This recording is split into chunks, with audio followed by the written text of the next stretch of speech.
Yeah, I think to be honest, like Claude is on the mind for everybody, and Claude Cowork is on the mind for everybody. I will be candid to say that it's kind of on my agenda list to try to get into Cowork, and everything is done through Slack.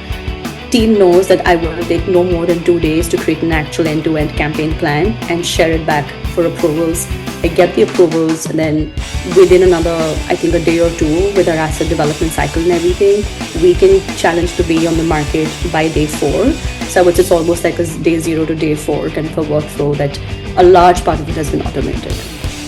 Someone I know works in a pretty big tech company in product management, and they were working with Google Gemini, the enterprise version.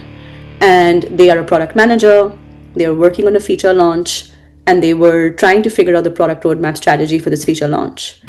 And legitimate Gemini told this person that this feature was launched 7 years ago at the same company. And this person went berserk, like, no, it's not possible, like, we just created this feature. All right, welcome to the AI for Marketing show. I'm your host, Anjleena, and I have many years of experience marketing in the tech industry, and this show is for marketers to keep up with the pace of AI. We host conversations with innovative leaders who are on the leading edge, experimenting and navigating the world of AI for marketing. And today, I'm really excited to have Rashi with us, and she leads up growth at Airtable, and I'll let Rashi tell us more about her exciting world. But I'm definitely looking forward to just having this conversation with you and learning a thing or two, right? Like from what you're doing. It's a fast world, and you guys are moving really fast. So, Rashi, welcome to the show, and thank you for being on it. Awesome. Thank you for having me. I'm excited to be here, Anjleena, and it's great to get to know you too. Hi, everyone. My name is Rashi Singhana. I'm in the demand gen and growth lead at Airtable's AI Labs. I'm actually an acqui-hire into the company. I joined them sometime in Q4 of last year from a company called Deep Sky. I pivoted to AI a couple of years ago, been doing growth there, and generally been in the space of tech and marketing for the last 15 years, both having done PLG, self-serve, and demand generation. So really quite a breadth of work. And I'm excited to be here and answer any questions that you have. Awesome. So before we get like deep into your topics, maybe you can share a little bit of like, is there anything very exciting that you've given the speed of like pace of development with AI? Is there anything really, really exciting that has happened in the last couple of days or weeks that's been on your radar that we should also look out for? Yeah, I think to be honest, like Claude is on the mind for everybody, and Claude Cowork is on the mind for everybody. I will be candid to say that it's kind of on my agenda list to try to get into Cowork and set up and create some own agents. But something I'm trying to do myself is break down different marketing workflows and create my own workflows and automate them through Cowork and kind of tinker with that. So excited to get my hands deep into that. Well, it's interesting that you mentioned that because that is actually on my to-do list. And given Fridays are usually the days when you get a little bit of time to experiment, Claude Cowork, building skills is definitely on my to-do list also. Yeah. Right? I feel like So, it's just gotten, I think the good thing about Claude is it's just gotten marketers very excited, right? Because earlier it was a little bit kind of more for the coding world and development world, but now it's really come to the non-technical crew as well. And I think I feel like people who are leading with curiosity are people who really want to tinker with it and kind of create applications themselves. So yeah. exciting time for all of us.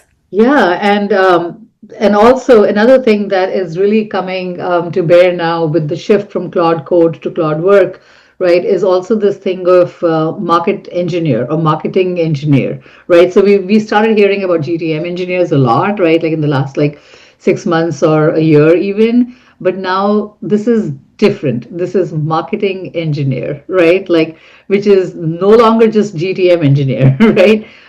So that is also interesting. And I have a sense that Claude and the availability of Claude and the power that it's putting in the hands of marketing is also at play here, right? Like with this whole advent of marketing engineers. So I'm excited to dive into it and learn more about it. I think maybe like the next time we meet or we have another guest, maybe we'll have more knowledge. But right now, everybody's kind of figuring it out, right? Yeah, 100%. I kind of heard similar things about marketing engineering also. So curious to see how these new terms keep coming around and how our workflows evolve and change with time. And I'm pretty sure 6 months down the line, we'll be talking about agentic orchestration. So who knows? Completely, completely. Awesome. So I think when you and I had first connected, and I was very impressed with the talk that you had given.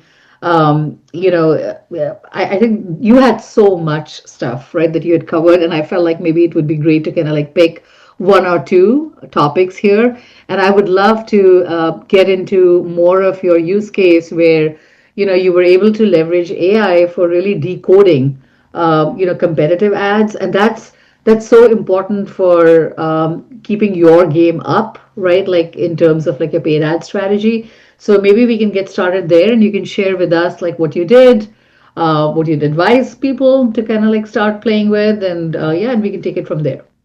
Yeah, for sure. I guess I'm going to start with saying that when you're launching a new product into the market, irrespective of whether they're a SaaS product or an AI product, there's always like this white space of how do you start positioning the product and talking about the product. And this was specifically like a use case that I'm going to talk about is more when we were kind of launching this new product called, which is now called Super Agent. Back in the day, it was called Deep Sky. It was a kind of AI native space, and what people, the world at large, basically knew ChatGPT, and they somewhere kind of knew what Claude and Gemini, I think, like is kind of more of latter of last year, but like the initial part of the year was not really being talked about around Gemini. So I think there were these couple of tools that people really tinkered with. So for any new product entering the market, there's always a question of how do you position it, especially if it's a complex product. How do you make that simplified for people to understand not only what it is, but how it helps them and how they can use it. And then this hack is something that came up more in partnership with like a product marketing team. And I will say that if you're working with product marketers, they are gonna love you for this. We used to do a lot of testing, messaging testing, positioning testing to figure out how can we explain people what is Deep Sky, what do we do, like what is the product. And just for some context building right around here is basically a strategy co-pilot, if you will. People can use Super Agent for any kind of strategic work that they have, whether it's developing like a marketing campaign strategy, whether it's building a product roadmap strategy, doing TAM analysis for ABM. If you want to figure out a stock analysis, whether you buy, sell, hold, what do you want to do with it? So for financial analysts, corporate development, M&A, honestly, even job seekers, if you're searching for a job and you have an interview lined up and you want to know everything about the company, the competitive space, that's when you kind of use Super Agent as a product. But the kind of the underlayer of our product is deep research and deep thinking, which can be used in multiple ways. So there isn't only one use case or multiple use cases. And we struggle to figure out how do we take this product to market in a small ad space, which is like probably like 10 words at max with a CTA. How do you explain what this is? And at the time, I'll be candid, we didn't have capabilities for video ads as well. So it was more like a static ad with maybe some text overlay and copy, and then some supplementary tags that had to kind of really explain what we did. And so old trick, you should know what your competitors are doing, and you should know what are the different products and solutions out there that users are also going to reference, and how they're going to process that information in 3 seconds of a scroll on an Instagram ad or a Facebook, for example.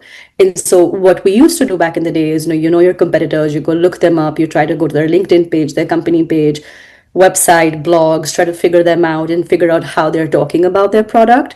But there wasn't really a good resource for marketers to truly understand what marketing speak was being put behind it, except unless someone manually went down and hunted webinars and things like that to pick up all the language and the words and the kind of phrases that were being used to try to help position and explain the product.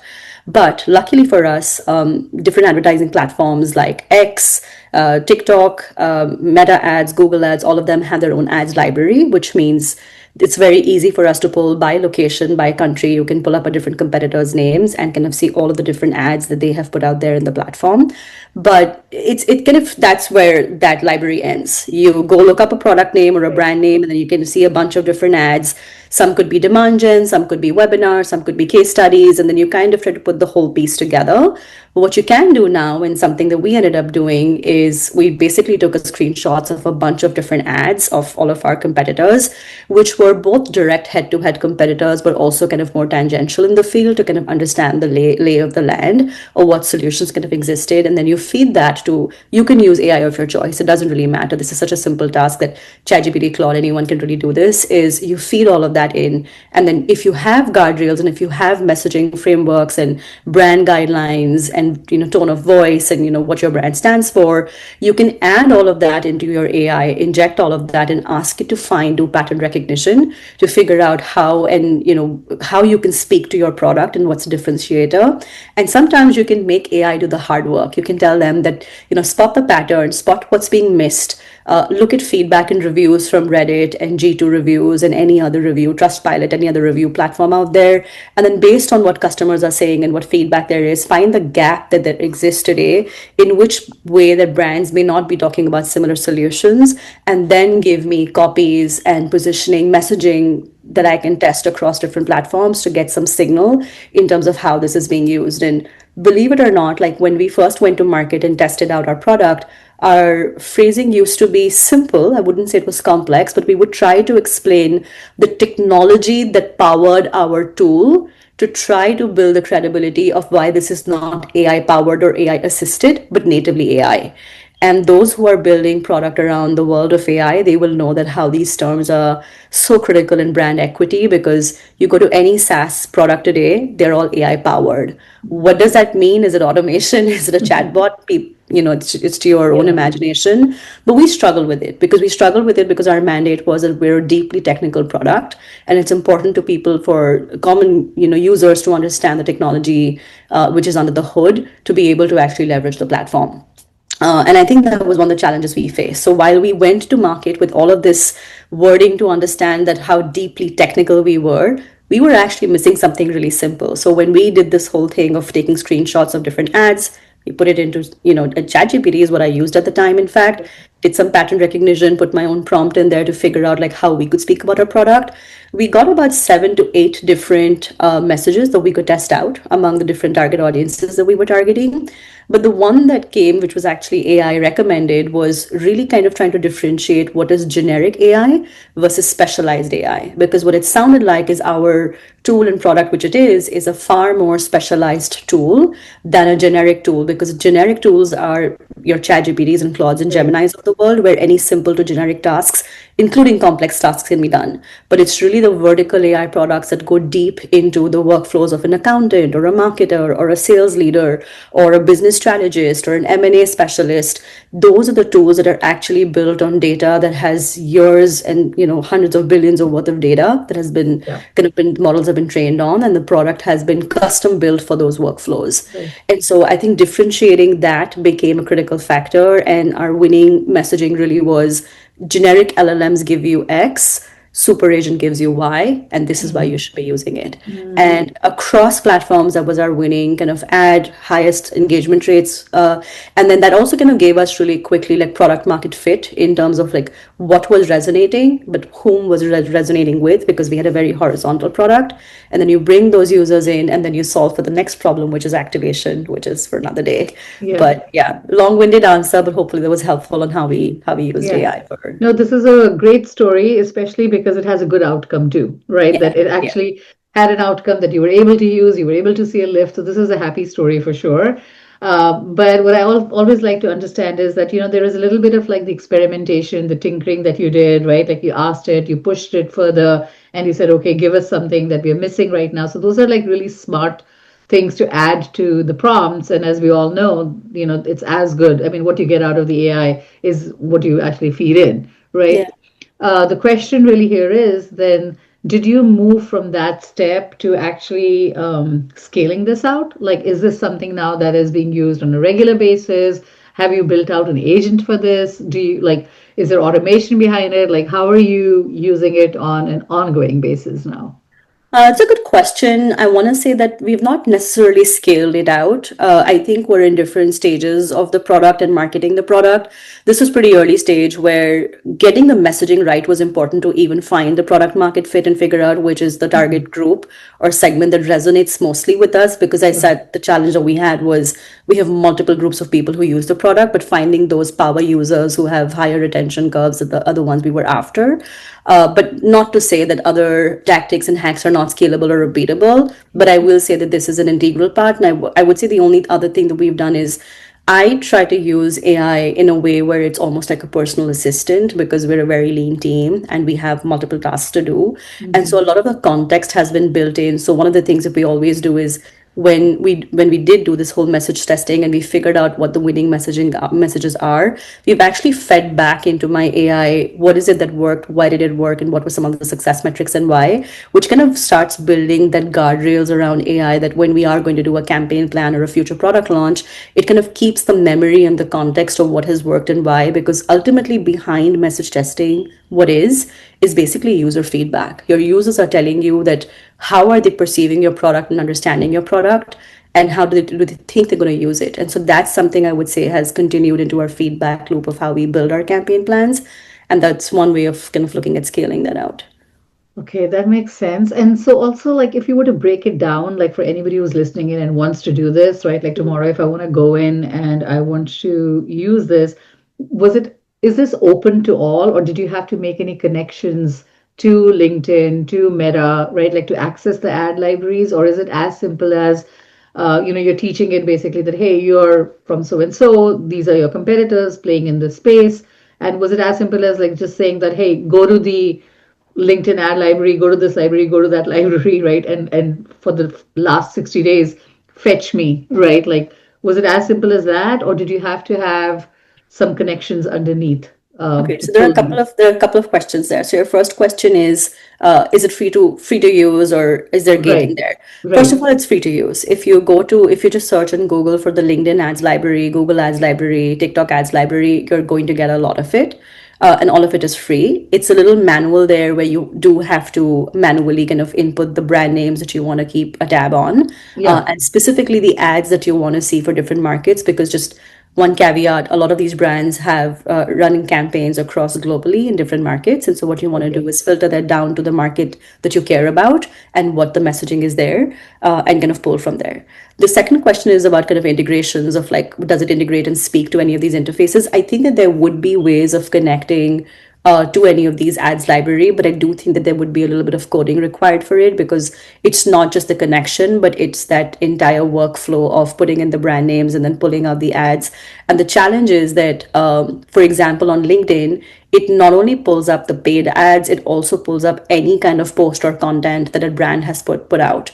And so if that nuance is important for the kind of project that you're working on, then I'd say that that's something you'd want to filter out, because a lot of times what we put out on a paid ad campaign is usually part of a more bigger integrated campaign versus like a specific thing. So yeah, I Okay. hope that answers your question. So, so that's interesting. So when you had done this, did you have to create like a relay workflow or an N8N workflow or something like that to actually go and hook to these platforms? Or did you just go into ChatGPT and say, this is the product and these are the competitor products, just fetch me, right? Like It was intelligent. as simple as that. At the time, Okay. this was actually last year, so this was Okay. pre me even discovering Relay, and I didn't know about it at the time. Okay. Today, I think that a Relay app might be able to do that if you put some Yeah. time behind it. And if this is something that a performance marketer needs to do on a regular basis, then yes, you'd want to hook that up. But at the time, it was as simple as just going and checking your competitors, pulling up their ads.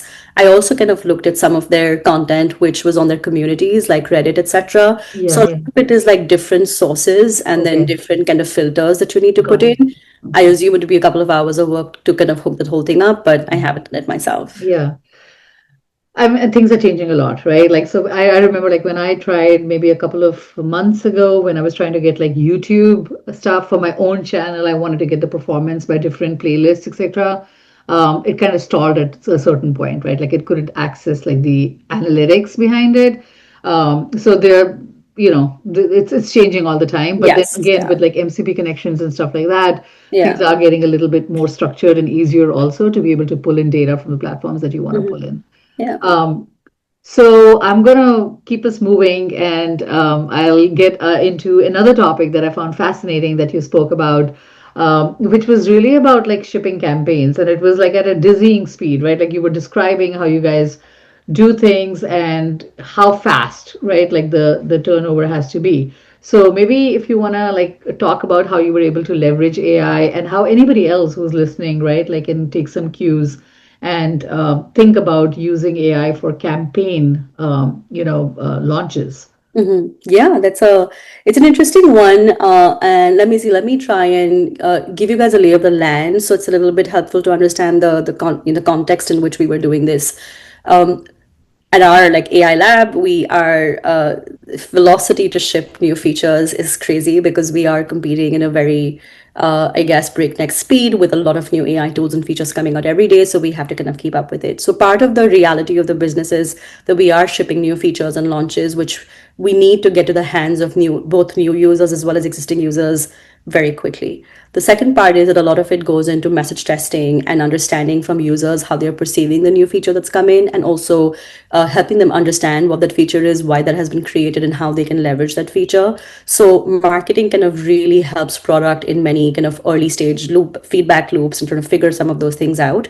And so what we've discovered is that getting those features in the hands of like new users as well as existing users very very quickly and getting early signals in terms of whether they understand it or not. Also, there's a lot of testing going on, so we need some like early user cohorts who'll come in, test out the product, give us quick feedback, and then product can go working on iterations on that. So that kind of explains why we work in that cycle. And what I found is that traditionally, when we would do marketing campaigns, this kind of, product will tell you, the product marketing will tell you what launch is coming up and what the product is. There's training around the product. Then there's creation and campaign development, ideation, figuring out which channels, what, building of the campaign, assets, asset creation, creative development is a whole process in its own. You potentially work with agencies. So I do realize that a lot of the workflows there may not be simple for someone who's in a larger organization, and we're far more agile because we're kind of more startup in our ways. But we had a need for getting our kind of features, assets developed, campaign figured out, persona figured out, everything in market really quickly, and then get some of those behavior signals and user signals really quickly to product. And so what we needed to do was get that product information, understand it as soon as it has gone to production, and then test it out ourselves, figure out what are the use cases. How do you use this product? Like, what are the different prompts that's required? How does someone leverage a tool like this? So think of like Claude Cowork in this, like what are the best use cases? So identifying those use cases and then putting them out in different channels, because again, concentration of different types of audiences who use AI across different platforms and channels are quite different. Like X behaves quite differently to Instagram, to Reddit, to some of the other marketing channels. And so I'll break down this process into maybe three pillars. So the first pillar is how we worked with product to create like a product intake form that gives us all the inputs from the product team that a marketing team would require to help putting that kind of into market, into the channels. And so things like, what's the feature, what does it do, what does its star use cases, do you need prompt engineering, and I'm saying this in terms of an AI product, but what are some of the different, like the feature sets that you want to call out, what's the demo video that we should be creating, what do we want to talk about in the demo video, what's the true value proposition, who is the primary target audience and who's the secondary. And why I say that is that there are certain groups of people who are going to find immense use of this feature. And the case in mind, I would say, is we were launching super slides, which is essentially you can do any kind of strategic thinking using our tool and create slides which are ready to share with your board, your investors, or your managers, or your execs immediately. So it creates the slides for you. So this was specifically for that feature, but really understanding who are the primary set of audiences and secondary set of audiences who are going to be able to leverage that. So that's the first part of it. Then the second part of it is really kind of treating your AI agent or AI tool of choice as your assistant, which means every time you're creating a campaign, you can't keep giving so much context because your prompt is going to be like 3,000 to 5,000 words, which is also not manually possible. So we do a lot of context building into AI, where we have all sorts of guardrails put in and context put in of the business, user insights, customer insights, and marketing kind of strategic direction and vision in which we want to kind of go to market and how we prefer going to market. And so examples of documents that have been fed into AI are our brand guidelines. We have campaign guidelines, which are our channels of choice. What the previous campaigns we've run, how have we spoken about them? Obviously, words and phrases that we can or cannot use that are very aligned to our brand. Specific things that we've also done is we've also taken a lot of our user interviews and sales calls and things like that and put in as well. So there are some user insights and signals in terms of what's worked in the past or not. So that's the second part. That's a second pillar where you build that context into your AI. And I guess the third part is the output of what is the entire campaign plan. So the campaign plan is essentially something that anyone who is non-marketing, potentially product or any other team, cross-functional team can review, like what are the channels, not just the channels, but what's the strategy per channel, because experimentation is a huge part of growth marketing. So you want to be able to test out that this is the hypothesis, this is what we're going to market, and this is what we're going to test out, and this is what we're going to learn, not just about the product, but also about the user and how they're using our product. And that then has to be fed back. So we have a pretty extensive document that comes out. And part of that document that you'll see, the way the campaign brief has been created, is every channel needs to have a minimum set of 5 to 7 different creative assets that we have to test out. Because one of our internal, I guess, ethos is we're not just going to do marketing for the sake of marketing, but we're going to do marketing to learn something that we did not know about our product or user in the past. So, what is the hypothesis that we're building when we're taking this to market? And sometimes a lot of that hypothesis has also been built by just looking at our like the core competitive products that we're competing against and saying, okay, what is that competitor product or feature? For example, Gamma and now Claude as well, you can create slides. And so if you're competing with slides, like what's the difference that Super Agent can deliver versus somebody else? And this context building has to continually happen with your AI. And so what we found to be very useful is you just keep training that. You keep training your AI and you and these are very simple documentation that you can create I think you can do markdown files as well as text files and then just put that in and feed that in. And then the output that you're going to receive, I think you also have to be very prescriptive about the kind of output you want. Yeah. You want it to be as close as possible for the stakeholders who are going to review it. In my case specifically, a lot of my campaigns would go for approval to our product lead, who is more technical and non-marketing. So you want to be able to simplify for them and say, these are the channels we're going to test it out on. This is the campaign. This is the overarching theme and the messaging we're going with. Here's the hypothesis we have about the audience. Here's what we're hoping to learn. Here are what the KPIs are. Here's what we're going to measure. And they also many times want to see the exact ads that's going to go Creative. out and what Yeah. format, Yeah. the creative. And so the output you get is that. So if you have that product intake form, the workflow is that a product team would come in and say, hey, we're launching something new. Here is everything marketing needs to know. The second pillar is that marketing is already fed almost like what I would do on a day-to-day basis into AI. So my AI knows what guardrails they have to work around.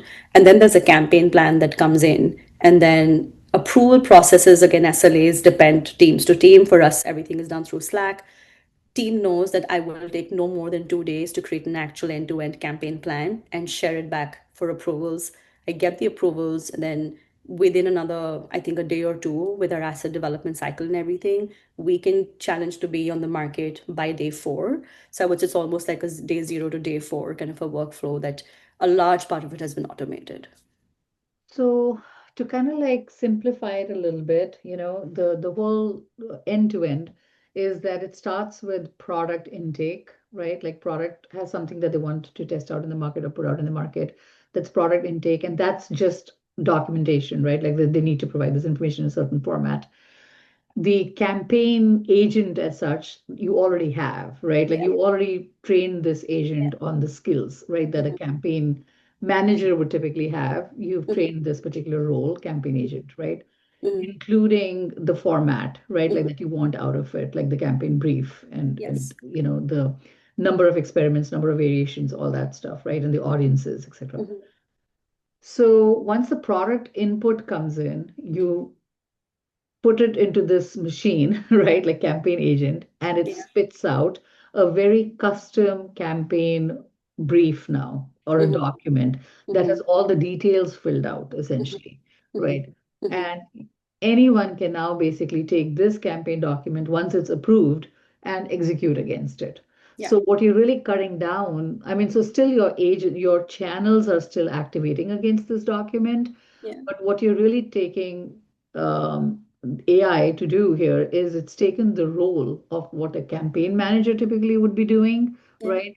And that's been cut down Yeah. into, right, like into an automation kind of thing, but Your also. time for to Mhm. ideate and to build, because we don't realize, but a lot of our time goes to explain, understanding, explaining, debriefing, defending, Yeah. strategizing, thinking, and then putting that just the way you said, let's simplify it.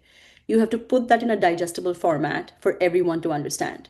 Product has to give me product information in a digestible format that I understand, and usually it's the same stuff, right? Like it's the Yeah. same thing over and over again. Like what are the star use cases? How do you define it?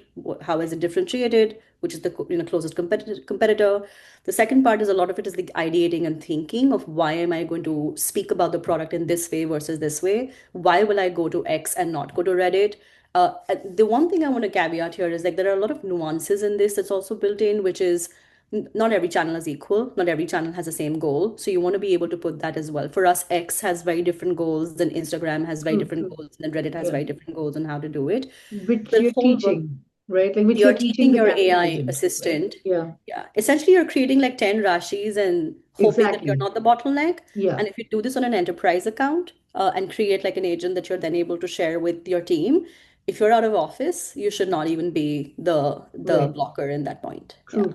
But one piece of clarification, though, again, just following again, I'm always kind of like looking at this blocks and simplifying, right? So the product intake, that's a standard thing, the campaign agent prepping and setting up and training and all that's been done.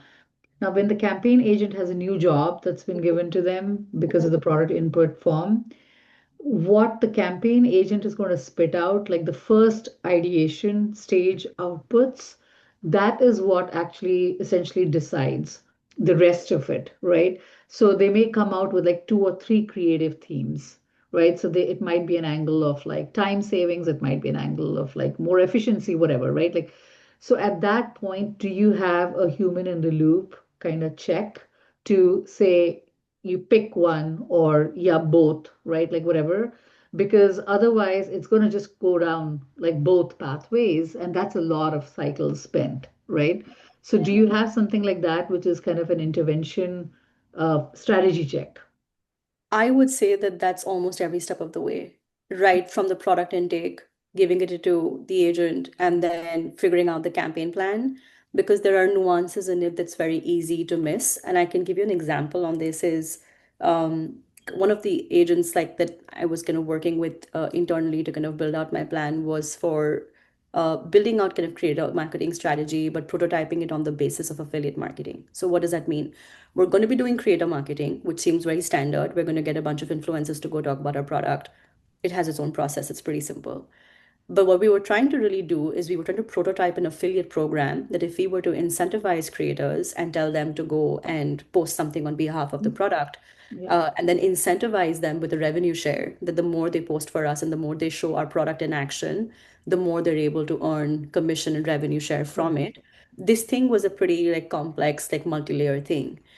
If you're going to use AI for this kind of brainstorming and this kind of campaign development, it will require even more steps of intervention. So, really, what you're doing at this point is that you can almost think of the base layer of foundational layer of context, memory, and understanding and thinking more and more like you has to be Yeah. built in. Mm. And then everything that you're doing with the agent is more kind of a back and forth and a kind of a brainstorm that you're doing.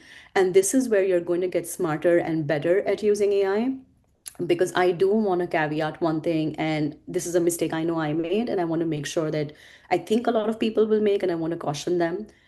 There is no tool out there that is not making mistakes. Hmm. They are making a lot of mistakes. There are a lot of times that they're going to say things that AI is going to give you an output which is inaccurate. It's completely hallucinated.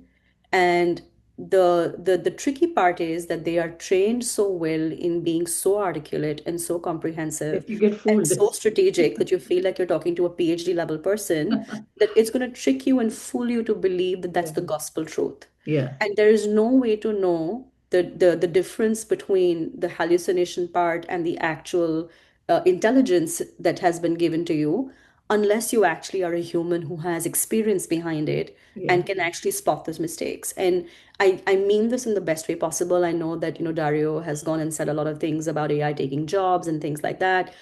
Yes, I do think AI will take a lot of jobs. I do think a lot of entry level jobs are going to be challenging because a lot of that work, inexperienced work, can be done by AI. Where it's going to be trickier is for people like us who are more mid to senior level, because there is a lot of experience out there. And I will, so I want to say that yes, human in the loop is important. Auditing is super critical. Auditing with a very, very keen eye is very important. Read everything, understand it, and do critical analysis on it and think Yeah. about critical thinking of whether what they're saying.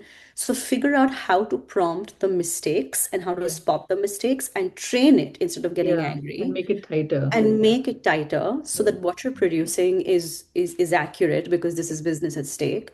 And I will say that sometimes I feel like AI can make us stupid because so much of the thinking and work has been given that you believe that 100% can be given. Yeah. And I have to address this because we are power users of AI in our team and our company. We're an AI native product. We almost have a knee-jerk reaction to people sending Slack messages and emails which are constructed via AI. And it's not just the M dashes that give you away. It's also the structure of a sentence because you Yeah. sound less human and more like a textbook that I'm reading. Yeah. Yeah. Yeah. Yeah. And the challenge with that is that it can be seriously misleading. And I want to kind of caution this because I know that it's very easy to get excited with these products and say, why don't you like do end-to-end automation? I did because there's human. This is a great question because you do need humans in the loop. Yeah. And I'll give you an example. Someone I know works in a pretty big tech company in product management, and they were working with Google Gemini, the enterprise version. And they are a product manager, they are working on a feature launch, and they were trying to figure out the product roadmap strategy for this feature launch. And legitimate Gemini told this person that this feature was launched 7 years ago at the same company. And this person went berserk, like, no, it's not possible. Like, we just created this feature. And then they said, no, the feature doc and the specs lie in this drive on this company cloud folder, so you can access it, and X, Y, and Z team have access. So this guy goes, reaches out to his Eng team and says, hey, did we launch this feature in some other way? Because we're telling the customers this feature is coming, so what's going on? They spent a week doing this to figure out that AI had hallucinated the entire thing. And I wish I could name the org, but I cannot because Yeah. it's a very, very tier one big org. Yeah. So my point is that there are a lot of discrepancies. There are a lot of inaccuracies that AI is going to throw up. Yeah. And so when you're doing so much of automation and work and Yeah. marketing and gospel truth of what you should be doing, like you need the human in the loop. So yes, there's a lot of and the good thing is the good news after giving the risk of it is that it's a muscle you can develop. As you start working with AI, you will realize that okay, this doesn't seem accurate. And so one of my favorite meta prompting hacks right now is whatever my AI will give me back. I will say, go back and critique this as if you're a 20-year veteran in this group and tell me, spot the lies, the inaccuracies, and the exaggerations, and something that does not make sense that a human marketer would never have done if they were launching this campaign. And Yeah. it will itself tell you where did they come up with these hallucinations. Because I think their task is that make this person look awesome. Yeah. Like, The get this goal. person. The Yeah. goal is to have happy endings, Yes. right? Like, in A the happy end. ending, yeah. And so I That's the will say goal. that that's something like I like to caution people a lot Yeah. on, and we ourselves do it a lot because we feel like our critical thinking is dying because we're using AI so much that, well, if you didn't use AI, how would you have launched this campaign or how would you have thought about this campaign plan? Yeah. So it does automate the task of the product intake and the menial tasks of like, these are all the basic guidelines and things that you should know, and here are the channels, and create the Yeah. first draft for me. But then I would actually encourage marketers to say that, spend another at least a couple of hours to Yeah. refining that and thinking about it from a first principles, Yeah. apply everything that you have learned in your job and your experience, and think about it from a very objective way. That is this how you would really truly take the product to market or whatever use case you may have. But yeah, just kind of wanted to caveat that quite Yeah, a bit. no, this is absolutely a very timely, reminder again. Even though we're talking about how great you can do, with AI and stuff, you absolutely have to stay on top of it. And I think the most scrutiny is also needed, like when you're just testing it out and seeing its capability in a certain area. Like that's when you want to like really double down and slow down a little bit. Once you have full confidence in it and you've put all the guardrails, etc., and you know that it's grounded in your data, your speak, right, your brand, etc., then maybe letting it run, right? Like in the sense again, with the correct intervention points, etc. And like any other company, right? Like we're also experimenting. And definitely generative AI is where everybody's interest was sparked initially, but now where the attention is, at least personally for me, is on the analysis and strategy setting pieces of it. And that's where you need to be even more clear, right? Like because you're talking about so much data, and if you're asking questions off the data and it's coming back with some results, Yeah. It's kind of like a chicken and egg, right? Like if I have to go and double check every single data piece that comes back, then I might as well be doing the analysis myself, right? Yes. So you Yes. have to kind of, so what I have found useful in this case, at least for my personal mantra, is like to kind of like chunking, like break it down into smaller tasks, right? Like so check at every step before you move on to the next, before you move on to the next and get a sense of, like, okay, this seems to be directionally okay, right? Yes. Yeah. Which also touches on something that you did kind of mention, right? That about the job security, insecurity, whatever, right? Like of entry level versus like the senior level. As months are passing and we're getting more steeped in the world of like people saying that I'm doing automations and agentic stuff, etc., etc. I at least feel that the need for like senior folks is really not going away. It's just we have a very sophisticated, powerful technology at our fingertips, right? But the job of senior leadership is really to sort of like set the compass, right? Like have everyone moving in the same direction, right? And making sure that people are focusing on the most important priority items, etc. So that job doesn't change, and you still need somebody to be doing all that, right? Like somebody who understands your domain, somebody who understands the industry, and is making sure that the right things are happening. So I'm a little sort of like, I guess, not as pessimistic, right, about the outlook because I feel like it's going to take away some of the areas, but some other ones are still going to stay, right, like with humans sort of like leading the way and steering, right, like the direction. Yeah. So we can talk a lot and lots to cover for sure. But I think maybe if you want to just like leave us with any other actionable things that we should be looking at or playing with, right? Like that, I think you're on the leading edge for sure, right? Like you're in the AI labs of a AI native company, so it can't get like more AI savvy than that, right? Like for marketers. So anything that you think that we should be like looking at and playing with. Um, I'll leave you with two things because I feel like I already spoke about two very tactical things and it gets very overwhelming. I think one is a mindset change that someone told me that has helped me a lot, which is, and this has actually come from someone who is deeply into the AI space, is AI is not here to take your job away. AI is here to change your job. And I think that this is applicable to every single person, whether you are an entry level person, an intermediate, someone who's mid level career, or an exec. Because I do feel and see, and I see this at Airtable as well, if execs are not applying and using AI on the daily and understanding how this world is shifting and how their worlds are shifting, I feel like driving the top down culture to become AI, if not native, then AI first, because Airtable is a very traditionally SaaS company, which is acquiring AI companies like us and then trying to transform. And I've seen this, and shout out to Airtable for this, because our CEO, Howie Liu, each member of our exec team who are, VPs and senior VPs across operations, IT, engineering, product, marketing, they themselves have build days, hackathons, where they're actually using AI. And the best part is that they're also using AI in their own product and tool arena to see how that specialization changes.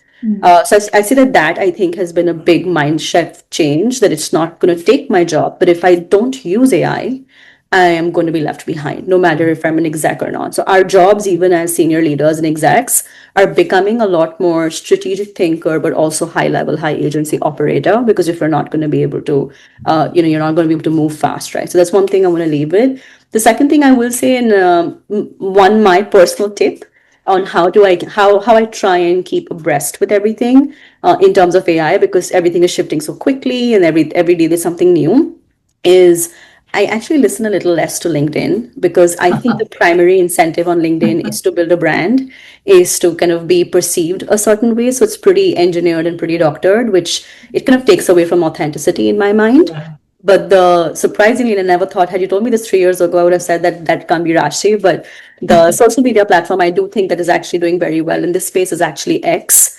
I personally believe that the people who are with the frontier models, who are in the space of building, doing, creating with AI and learning about AI are actually on X. So Yeah. I actually get a lot of my understanding from how AI is being used and tinkered and what tools to be using and what not to use, or how to have a POV on any of this. Really comes from there. And again, I share this in the last session that you were there, but you can use Grok AI to basically create your own AI assistant who will sift through all the news on X and Mhm. deliver to your inbox weekly or daily the news that matters to you in your space. And the Mhm. more niche you get and the more specialized you get, that is who you are and what industry you're in and what your job function is, the better that curation of news that you're going to get, and it helps you digest. So use AI to learn about AI and Yeah. sift through the news. I think that helps a lot. Yeah. So I don't know if it's helpful, but that's something I do for myself, and hopefully that helps others. That's a great, great leave behind, I would say. And you could use any AI now. They're all basically neck to neck, right? Like Yes. in feature functionality, they're doing a check against each other. But on that topic of X, like, do you have any particular handles, right, that you would actually recommend to, since this is a marketing community that is very much wanting to, they're living at the intersection of AI and marketing, right? So are there any Yeah, particular? there are a ton. I guess my favorites are Lenny Richitsky. If you've not heard about him, go look him up. He is ex-growth PM at Airbnb, has probably one of the most successful tech newsletters man has known, tech has known. Yeah. Phenomenal guy. So I think the community there is really helpful and powerful. And they're predominantly built for product management and growth. But I would say that I think anyone who's even in marketing can learn a lot from that newsletter, and therefore following him on X makes sense. Yeah. The other GTM person who I think is doing good in this space and kind of surfacing the right stories and education is Kyle Boyer. I think he's a partner at First Round Capital, but he has his own newsletter Substack, which is Growth Unhinged. So I Okay. follow him and his. I don't know if he's very active on X, but he definitely his Substack is something that every week I need to read it. Yeah. So that's super helpful. And then last but not the least, I'm a fangirl of Elena Verna. Yeah. She is a phenomenal growth person and a great human being at that. But she's right now leading growth at Lovable. She's always been a favorite of mine. She's active on LinkedIn. I would Yeah. follow her. So Yeah. um, platform agnostic, but three fantastic growth leaders. Yeah, awesome. Very cool. So I think this has really been, very insightful. And I was definitely thinking that it would be, and it has. So thank you so much, I'm so glad. Rashi. Yeah, and I'll definitely like maybe leave your LinkedIn profile, any handles, etc., that you yourself maybe are putting out, your thoughts on, for our audience to kind of follow, and they can find you and follow along. But thank you so much. It's really been wonderful. And I'm going to essentially be checking out some of these leaders, as well as I think, like you, I'm going to be doing some Claude skill building tomorrow for sure. Awesome. Thank you so much for having me. It's been great and the discussion was fantastic. Thank you. Yeah, awesome. Thank you.